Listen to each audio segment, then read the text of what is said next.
बिस्मिल्लाहिर्रहमानिर्रहीम। Welcome to shine forces academy. आज मैं आपको वो इम्पोर्टेंट क्वेश्चंस बताऊंगा जो इंटरव्यू के हवाले से बहुत इंपॉर्टेंट है। आप चाहे आर्मी नेवी एयरफोर्स किसी भी जगह आप अगर टेस्ट दे रहे हैं, ठीक है, तो इनिशियल टेस्ट में जो इंटरव्यू होता है उसमें मोस्टली ये क्वेश्चंस पूछे जाते हैं, ठीक है। तो इन क्वेश्चंस को स्पेशली आपने देखना है। ये मैं इनके आंसर कुछ के नहीं करूंगा बल्कि मैक्सिमम के नहीं करूंगा। जस्ट ये आपके लिए वो क्वेश्चंस हैं जो कि आपको आने चाहिए, और ये with the passage of time नाम चेंज होते रहते हैं कुछ ना कुछ, ठीक है। तो मैं बताऊंगा कि वो आपने उस वक्त करंटली जो वो देख लेना है, ठीक है। जब भी आप इंटरव्यू के लिए जाते हैं तो उससे पहले आपको कम से कम ये जो मेन क्वेश्चंस हैं ये आपको आने चाहिए, ठीक है। सबसे पहला क्वेश्चन है कि अपना तारुफ कराएं, यानी इंग्लिश में आपको कहा जाता है कि जी इंट्रोड्यूस योर सेल्फ, ठीक है। तो इसमें आपने क्या इंट्रोडक्शन कराना होता है, इसमें मोस्टली आप सबसे पहले अपना नाम बताएं, उसके बाद अपना वालिद का नाम बताएं, ठीक है। उसके बाद अपना विलेज का नाम बताएं, उसके बाद अपना डिस्ट्रिक्ट का नाम बताएं, ठीक है। और मेन जहाँ पे आप इंटरव्यू देने गए हैं वहाँ से और अपने गांव का जो डिस्टेंस है वो बता दें, ठीक है। और मज़ीद इसमें अगर ये बता सकते हैं कि जी मेरा गांव सपोज पाकिस्तान के किस सिमत में है, ठीक है, मशरक में है, मगरब में है, जनूब में है, एंड सो ऑन। या जिस सिलेक्शन सेंटर में आप जा रहे हैं उसके किस अतराफ पे है, ठीक है। एटलीस्ट ये पता हो कि उसके मशरक में है, मगरब में है, या शुमाल जनूब में है, ठीक है। इसके अलावा आपने बताना है कि आपकी जो बेसिक एजुकेशन है वो आपने कहाँ से हासिल की, ठीक है। और करंटली जो है आप कहाँ पे रह रहे हैं, ठीक है, गांव में हैं, शहर में हैं, और इस वक्त आप क्या कर रहे हैं, ठीक है। उसके बाद जो इम्पोर्टेंट चीज़ें होती हैं वो उसमें उससे पहले आप कुछ अपनी फैमिली डिटेल बता दें। लाइक आपकी सिबलिंग्स में कौन कौन है, ठीक है।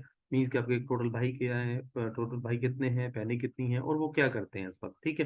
तो तमाम का आप इन डिटेल बता दें, ठीक है। इसके अलावा आपने इसके बाद अपनी हॉबीज़ का जिक्र करना है कि मैं ज़्यादातर ये चीज़ों को पसंद करता हूँ, ठीक है।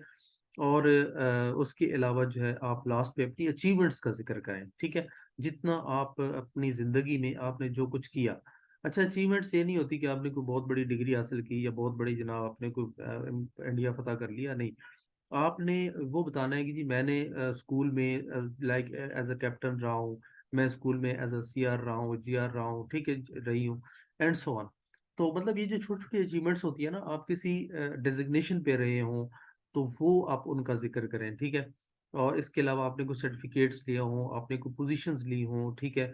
और अगर आप कहीं किसी टीम के बने हो, मेंबर्स बने हों, किसी डिबेट का आप हिस्सा बने हों, ठीक है, किसी कंपटीशन को अरेंज किया हो, किसी मीटिंग को अरेंज किया हो, किसी वर्कशॉप को अरेंज किया हो, ठीक है, या किसी भी जगह आपकी इन्वॉल्वमेंट हो, तो उसको आपने ज़रूर मेंशन करना है वहाँ पे, ठीक है। ये जो आखिरी फेज है बड़ा इंपॉर्टेंट होता है, एंड दैट शोज के how much you are effective and how much you are practical, कि आप कुछ सिर्फ किताबें ही पढ़ते रहें या उसके अलावा भी आपने कुछ काम किया, ठीक है। तो you must be practical also, ये ज़रूर बताना है, ठीक है। उसके बाद नेक्स्ट जो क्वेश्चन होता है वो मैट्रिक में नंबर आपके कितने हैं, ठीक है। या नॉर्मली हम भूल चुके होते हैं या हमें पता नहीं होता या हम इस पे तवज्जो नहीं देते कि ये कौन पूछेगा, ठीक है। तो मैट्रिक में टोटल नंबर आपको पता होने चाहिए कितने परसेंट हैं, ठीक है। इसके अलावा अगर 1100 में नहीं होते तो 800 नंबर होते तो फिर कितने परसेंटेज आपकी बनती है, ठीक है। या अगर 800 में आपके नंबर है या 850 में, तो अगर 1100 नंबर होते तो फिर कितनी परसेंटेज बनती है। तो ये आपको कैलकुलेशन पहले से आपको आनी चाहिए, ठीक है। इसके अलावा मैट्रिक में आपका रोल नंबर क्या था, ठीक है, और टोटल परसेंटेज तो आपको पता ही होती है, ठीक है। तो ये ज़रूर पता होनी चाहिए, और मेन सब्जेक्ट आपके क्या गए थे, और मेन सब्जेक्ट में आपके हर सब्जेक्ट में आपके नंबर्स कितने थे, ठीक है। ये पता होना चाहिए।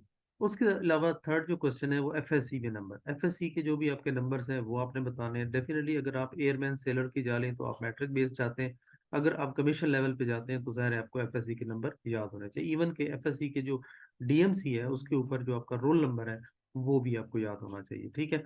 और इसके अलावा टोटल परसेंटेज आपको पता होनी चाहिए, ठीक है। इसके अलावा जो नॉर्मली नंबर्स हमें नहीं पता होता कि जी एक बिलियन कितने बराबर होता है, एक मिलियन कितने बराबर होता है, ठीक है, एक ट्रिलियन किसके बराबर होता है, एक टन किसके बराबर होता है, ठीक है। तो ये आपको नंबर्स पता होने चाहिए, ठीक है। उसके बाद एक बैरल जो है ना ये किसके बराबर होता है, ठीक है। उसके अलावा ये जो नॉर्मली कैलकुलेशंस हैं, ठीक है।